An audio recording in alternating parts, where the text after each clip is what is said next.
Halo Bapak Ibu, saudara-saudari sekalian, lovers and haters. Salam cerdas Indonesiaku. Jumpa lagi kita pada kesempatan kali ini. Bagi Anda yang belum subscribe channel saya, silakan subscribe channel saya. Tekan loncengnya agar Anda dapat notifikasi setiap kali saya mengupload video-video saya. Oke, pada kesempatan kali ini saya kembali akan membahas mengenai nasib token ASICS yang dimiliki oleh Anang Hermansyah, ya, seorang musisi selebriti, ya, terkenal lah, ya. Nah, beberapa hari terakhir, ya, semingguan lah gitu ya, itu harga token ASIC meluncur ke bawah, ya. Wah, banyak orang yang komplain. Banyak orang memaki-maki gitu ya Anang Hermansyah. Oh Anang, kenapa nih tokennya turun terus? Ya, ganti rugi, kira-kira begitu. Bahkan saya dengar-dengar ada yang mau melaporkan ke Bapepti menuntut kenapa nih token ASIC-nya hancur gitu harganya. Saya bukan membela Anang Hermansyah ya. Kalau Anda membeli apapun, kripto lah, token lah, saham lah, mata uang asing lah, emas kah, semua itu bisa naik, bisa turun. Sekali lagi ya, saya bukan membela Anang Hermansyah, ya. Tetapi apapun investasi yang Anda beli, mau itu saham, emas, mata uang asing, kripto, apa saja gitu ya, ada potensi naik, ada potensi turun. Jadi kalau Anda beli sesuatu terus turun, jangan marahi orang lain. Tanya sama diri Anda sendiri, kenapa Anda dari pertama kali mau beli token ini misalnya, atau membeli saham itu, atau membeli kripto yang satu itu misalnya. Jangan ketika sudah turun marah-marah gitu. Sekali lagi ya, saya tidak membela token ASIC atau membela Anang Hermansyah. Itu prinsip investasi dimanapun, ya. Ya contoh lah, nggak fair Anda beli saham misalnya saham BCA, kemudian sahamnya turun misalnya. Masa Anda marah-marah sama BCA? Kenapa nih BCA saham Anda turun? Enggak lah. Ya jual beli saham yang lain, kira-kira gitu ya. Oke, itu intro saya gitu ya. Tapi tetap menarik untuk dibahas mengapa token ASIC ini harganya terus merosot. Oke, kita lihat dulu nih berita satu di Okezone, ya. Okezone mengabarkan bahwa token ASIC ditinggal oleh developernya. Developer itu ya yang mengembangkan, yang ada di belakang token ini secara teknikalnya, yang membuat token itu secara teknis dan segala macam lah ya. Developer yang mengembangkan. Ujung-ujungnya berhubungan dengan IT dan segala macam. Jadi token kripto ASIC ini ditinggal sama developernya. Kemudian Anang Hermansyah bilang di sini, aku berharap kalian tenang dan sabar. Nah, nanti kita lihat ya di belakang. Apakah gara-gara ditinggal oleh developernya, token ASIC itu meluncur ke bawah? Karena begini, ada dugaan atau persepsi atau perkiraan, kan boleh saja. Setiap orang yang membeli saham, kripto, atau apapun emas tentu punya prediksi, dugaan, asumsi gitu ya. Wah, harga emas akan begini karena perang misalnya. Boleh saja.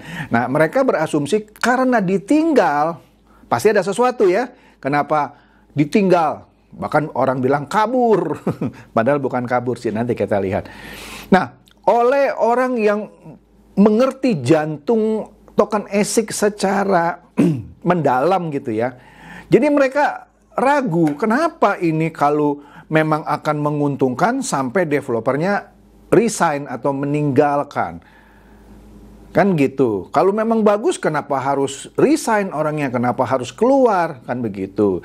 Dan mereka juga takut kalau orang ini keluar, nasibnya bagaimana? Sehingga misalnya jatuh. Tapi Anang sini bilang, sabar, tenang ya. Oke, kita lihat nih. Nah, di sini Anang katanya memberikan penjelasan mengenai hengkangnya CEO dan developer dari token ASIC, yaitu MC Basyah. MC singkatan apa saya kurang tahu, tapi disingkat MC Basyah. Ya. Kemudian di sini Anang memberikan klarifikasi dan penjelasan kepada para investor alias yang membeli token ASIC. Dia minta semua harap tenang ya. Aku, maksudnya Anang Hermansyah, tidak mungkin meninggalkan kalian di saat seperti ini. Yang penting lagi nanti setelah vesting itu ini loh. Vesting adalah suatu periode di mana para founder mendapatkan sahamnya. Ya. Yang nggak penting sih sebenarnya, tapi ya saya jelaskan ya. Vesting itu adalah suatu periode di mana para founder atau yang membangun token ASIC ini masing-masing mendapatkan sahamnya. Ada aturannya lah, tapi nggak usah dibahas ya. Karena memang vesting sudah wajib harus dilakukan tanggal 29. Ya, dia bilang nanti kalau sudah dilakukan, setelah vesting proses internal mereka dilakukan, dia akan menjelaskan lebih detail lagi ya. Nanti kita akan straight terus menjalankan dan menyelesaikan semua proyek. Jadi setelah nanti dia sudah bagi-bagi saham di internal kepada para founder, kan wajibnya tanggal 29 nih ya, akan diterangkan lagi secara detail. Oke, kemudian lanjut ya. Pihaknya akan menyelesaikan semua tanggung jawab dengan baik dan terus menjalankan proyek-proyek dalam ekosistem ASIC. Kan kita tahu diantaranya ada beberapa game yang nanti gamenya itu menggunakan token ASIC. Misalnya game tradisional congklak misalnya. Dan ada lagi beberapa lah ya. Jadi dia tetap katanya bertanggung jawab dan terus menjalankan proyek-proyek dalam ekosistem ASIC. Sebab kalau ekosistemnya ini nggak jalan, misalkan game congklaknya misalnya nggak bagus sehingga orang males memainkan game ini menggunakan token ASIC, ya, terus bagaimana gitu nasibnya? Dan beberapa permainan lain atau kegunaan lain dari token ASIC seperti yang sudah dijelaskan di white papernya, katanya akan tetap dikerjakan dan diselesaikan.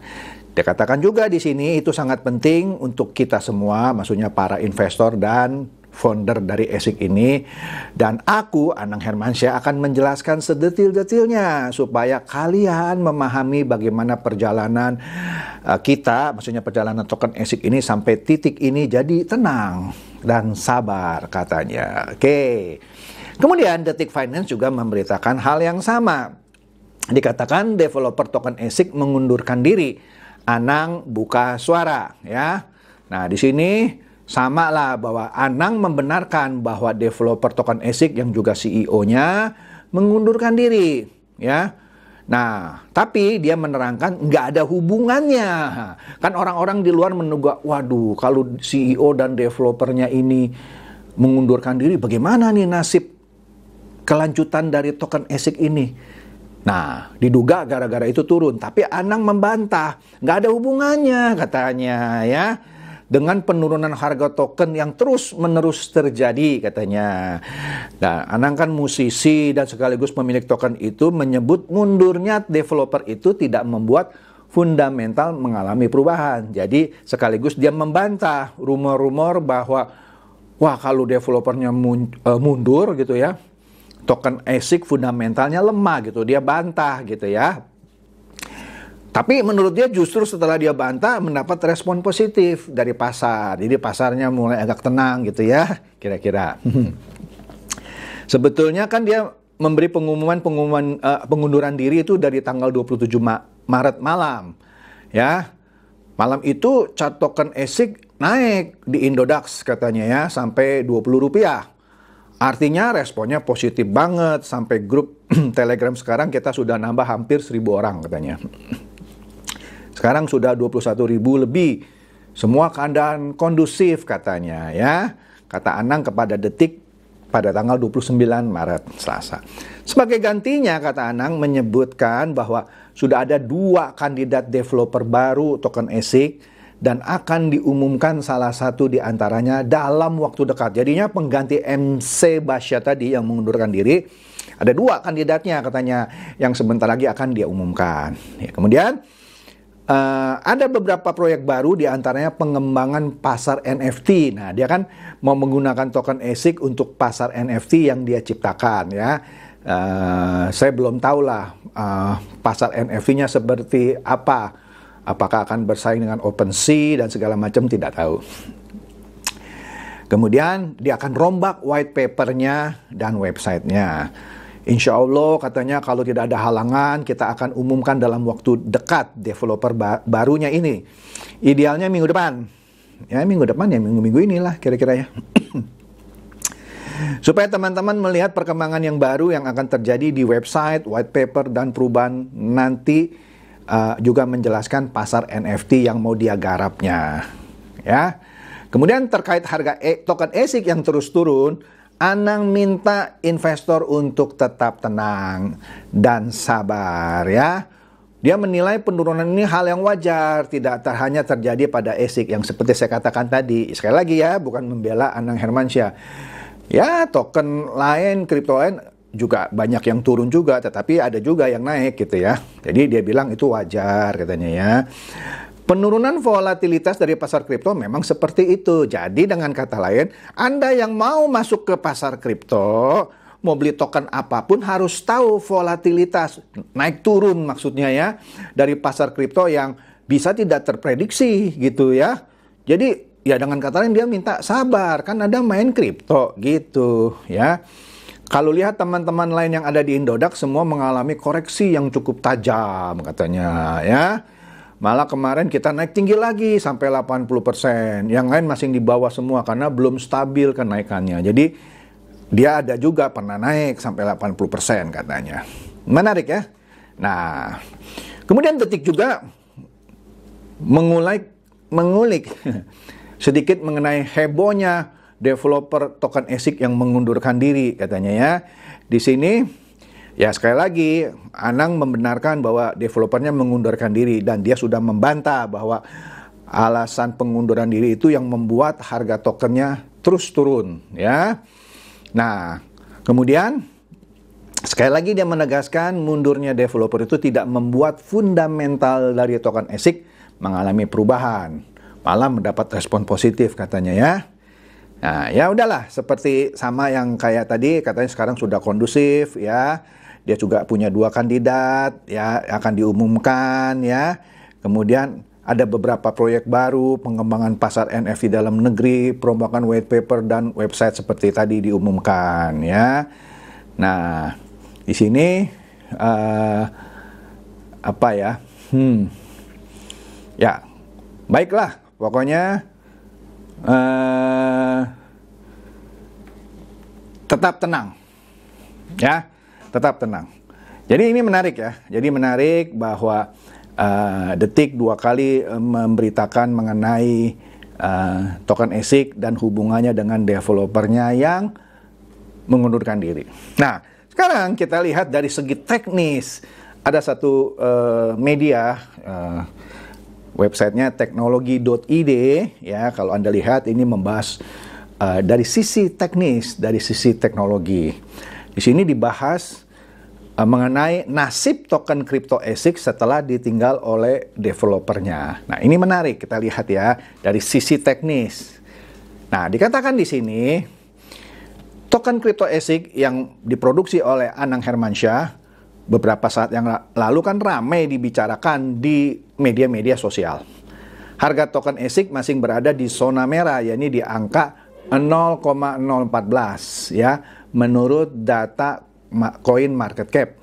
Penurunan harga ini terus terjadi sejak 24 jam terakhir dengan total volume perdagangan 3,8 miliar.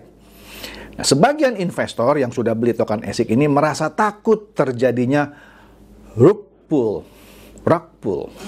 Kalau dibaca Indonesianya rug pull, tapi kalau bahasa Inggrisnya rug pull. Rug pull itu gini, rug itu karpet. Rug itu karpet, pull narik.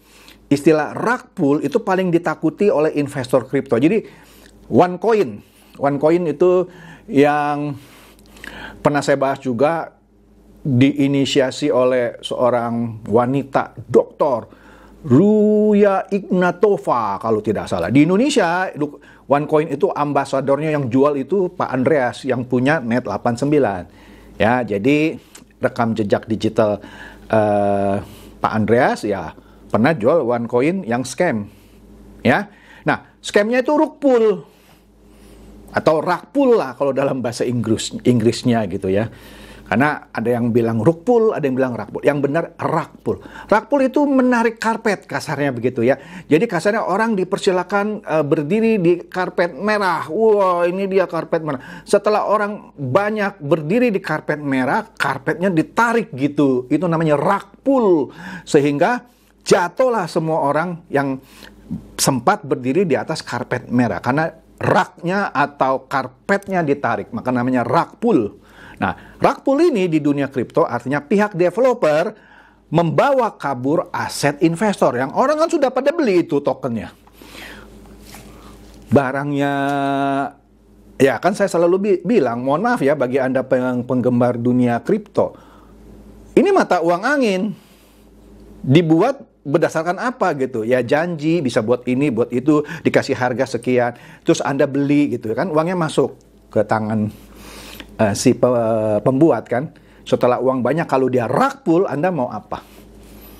Ya kan? Ya, tapi saya bukan bilang bahwa Anang Hermansyah atau timnya yang membuat token ASIC akan melakukan rug pull. Sebab kalau dia sampai melakukan rug pull, dia harus kabur itu, karena akan jadi buron. Seperti si pencipta OneCoin. Ignatova, apalah, lupa saya pernah bahas juga. Anda bisa lihat di sini ya, mengenai OneCoin. Jadi investor takut terjadi rug pull. Ya.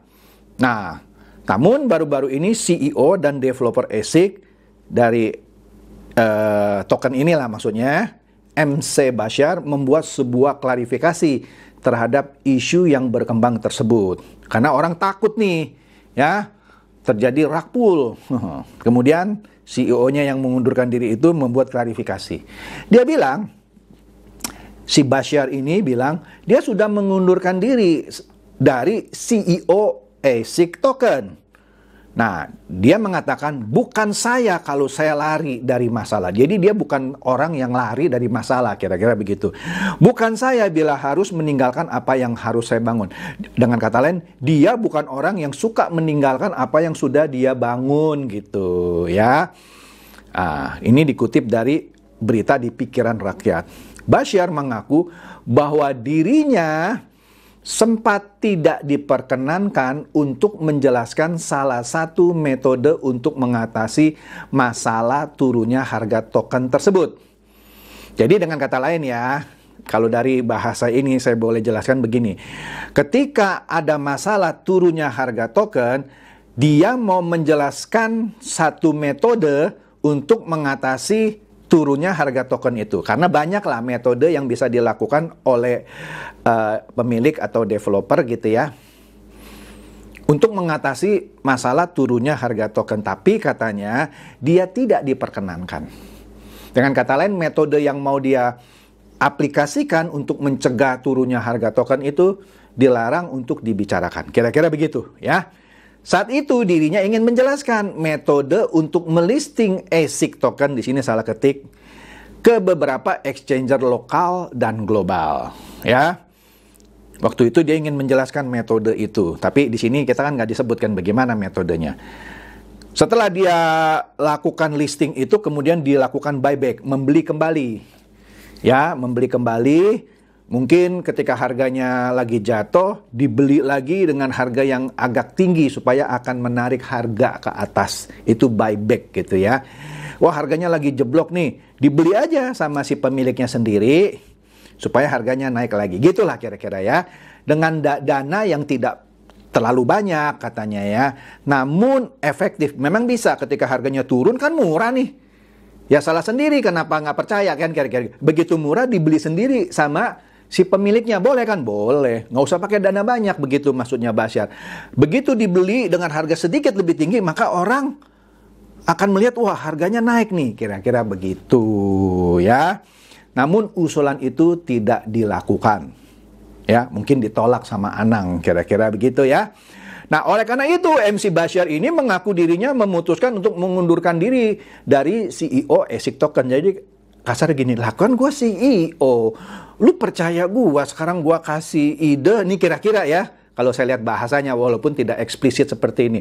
Lah gue punya ide ini tapi dilarang, nggak boleh. Lah ngapain gue jadi CEO? Mungkin gitu ya bahasanya. Nah, oleh karena itu katanya, karena saya tidak bisa bekerja bila tidak dengan cara saya, ya. Apa nih maksudnya gini ya, ini bahasanya agak gini. Karena saya tidak bisa bekerja bila tidak dengan cara saya. Jadi dia punya cara begini tapi dilarang. Ya dia nggak bisa kerja gitu maksudnya. Ya. Maksudnya juga, dan biarkan CEO atau developer dengan caranya. Jadi kalau Anda sudah mempercayai saya sebagai CEO dan developer, ya percayakan saya untuk supaya membuat harga itu bisa naik kembali gitu. Tapi kan dilarang gitu ya maksudnya. Oleh karena itu ya sudah, saya berhenti aja. Nah, kira-kira begitu. Nah, terus Anang Hermansyah memberikan klarifikasi yang seperti tadi kan, kepada para investor hingga netizen lainnya untuk tetap tenang. Dia berjanji tak akan kabur dari masalah ini. Ya, aku akan menjelaskan secara sedetil-detilnya gitu supaya kalian paham bagaimana perjalanan kita sampai titik ini. Jadi tenang dan sabar. Oke? Jadi demikian saja ya, menarik ya. Jadi ternyata berhentinya CEO dan sekaligus developernya Asik itu karena ada silang pendapat. Kalau lihat dari berita ini, dia mau melakukan cara dia untuk mendongkrak harganya supaya naik lagi dengan melakukan buyback gitu ya. Dengan dana yang tidak terlalu besar tapi tidak diizinkan gitu. Oleh karena itu ya kayak ya sudahlah, kalau saya tidak diizinkan buat apa saya jadi CEO gitu ya. Sebagai orang nomor satu kalau CEO lah ya, dan dia CEO sekaligus developer, ya kalau saya tidak diizinkan ya sudahlah, saya lepas lah gitu. Udahlah, Anda aja yang kerjain lah. Seperti itu kalau saya lihat beritanya ya. Jadi demikian bedahan saya mengenai permasalahan yang terjadi di dalam token ASIC, dan demikianlah resikonya kalau Anda masuk ke dalam suatu investasi, apalagi investasinya yang Anda tidak begitu benar-benar mengerti dan volatilitasnya naik turunnya tinggi ya seperti ini gitu ya. Semoga ini mencerdaskan dan mencerahkan Anda semua. Silakan share video saya kepada teman-teman, sahabat atau kerabat supaya mereka tambah cerdas dan tercerahkan. Seperti biasa, terima kasih.